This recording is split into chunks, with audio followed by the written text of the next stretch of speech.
Do I have some updates for you today? Whew, I feel like I've lived 4 or 5 lives since the last time I recorded one of these for you. Um, the book process is coming along well, and I want to share a few updates. So, in one of my previous videos, I said I wasn't really sure what the titles were, some of the buckets in this book are going to be. Everybody has a different, I want to talk about book writing for a minute. Everybody that has ever written a book has a little different process about how they go about it. We're all unique down to our fingerprints. And so there's not a, here's the way you write a book. I do mine with big, like, buckets of frameworks and categories of things that I know go together, but I'm not sure how when I first start. So I use a huge whiteboard and big sticky notes, and I just keep moving things around until it makes sense. And then I start putting paragraphs together to describe the different buckets that I've organized. So I do it on a big wall, and soon I'll share a picture of it with you. It's a thing. And as I was moving things around, I think I've landed on the way that the structure is going to go for this book. So if you're new here, you can catch some of the past updates that I've given on my YouTube channel, Rebecca Fleetwood Hessian, author, speaker. I can't remember what my YouTube channel is called.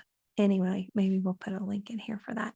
Um, but the buckets I believe for this book are going to be healed, humble, and helping as the framework for leadership and business in this new age that we're in. I'm calling it the age of humanity because coming out of 2020, we have this disparity between the expectations that we have as employees, as leaders, as business people. We want our humanity to be honored and recognized.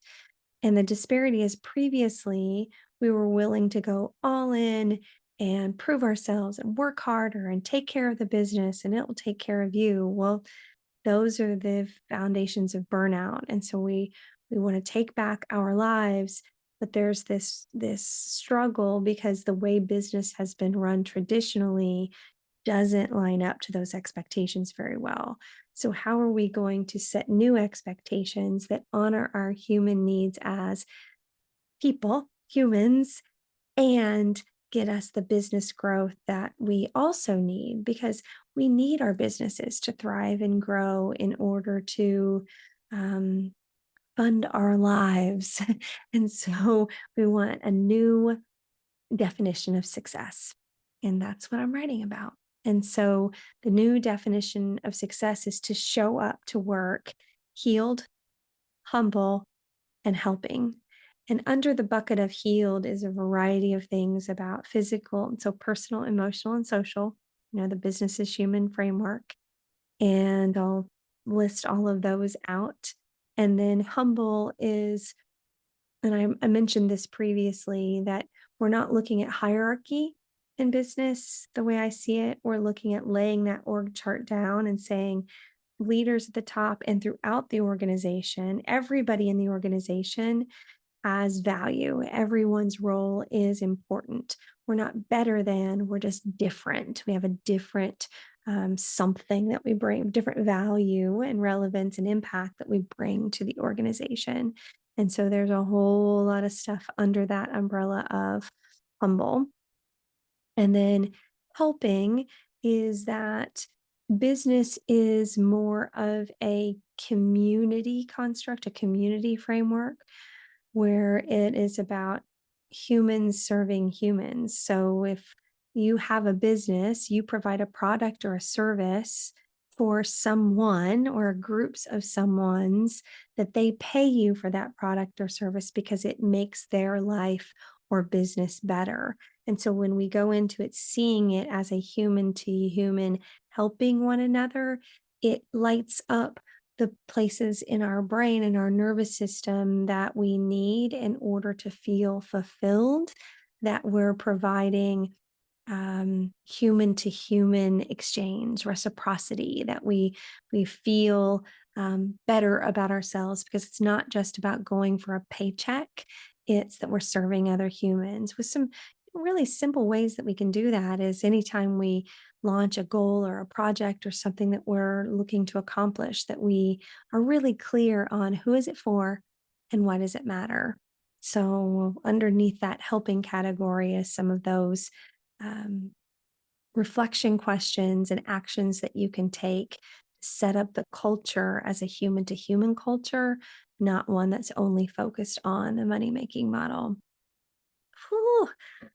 I promise as it's unfolding, it's getting simpler. It's simpler in the way that I'm describing it, but in things like this, you almost have to go to the far side of complexity so that then you can distill it down and find simpler terms for things. So we're in the messy part of things right now, but as we go along, I fully anticipate that if things are going well, things start to get much simpler and easier for me to articulate. And so, as a result of that, watching this and what's update from the book, I'd love your thoughts on how those terms kind of sit in your heart. Do they make you go, "Ooh, tell me more about that"? Healed, humble, and helping. Um, that's where we're at. It's early stages here. Few other updates for you. All of the stories from season 5, Rise and Thrive and Stand Tall in Your Story, participants are now on the podcast. So we'll put a link for that for you to go back and catch those if maybe you've missed them. If you subscribe to the podcast, you won't miss any. And the other update is about the podcast that I'm changing the name of the podcast and a bit of the format to business is human. And so you'll find more of the content from the book will start to show up in the podcast. I just recorded an interview today for the new format with Adam Weber, who is um, a very successful leader. He's started a couple companies with great exits and has been doing a lot of executive coaching and keynote speaking and just is a fascinating individual and has a lot of really good actionable wisdom to share. That episode won't air for another month or so, but just to give you a little hint of there's good things in the works. And I'm so grateful to be doing this work and um, humbled by it. I guess it makes me feel emotional. I've gotten some really good feedback from all of you and some thoughts about these updates. And so they are so helpful for me. So anything that you're thinking about, what are the challenges that you have at work that you want me to attempt to address in this book? What are the things that are going really well that you think, oh, I've made these changes and I'm really seeing some benefit? Let's have you on the podcast. Let's talk about it as a story in the book. It's your stories and your the context of real life that matters a lot to me. So, last thing I'm going to share with you that I'm proud of is a new website and a new speaker video that I'm using to reach out to companies and associations about this work that I'm doing and would love to get your recommendations and referrals for people that are booking speakers that I might be a great fit for. So, lots have been going on around here. And I feel like this is a little smattering of information because, like I said, we're in the messy part of building and writing this book, but it will get more streamlined as we go along. But your information, your stories, your thoughts make it better. So thanks for being here, and I love you, mean it.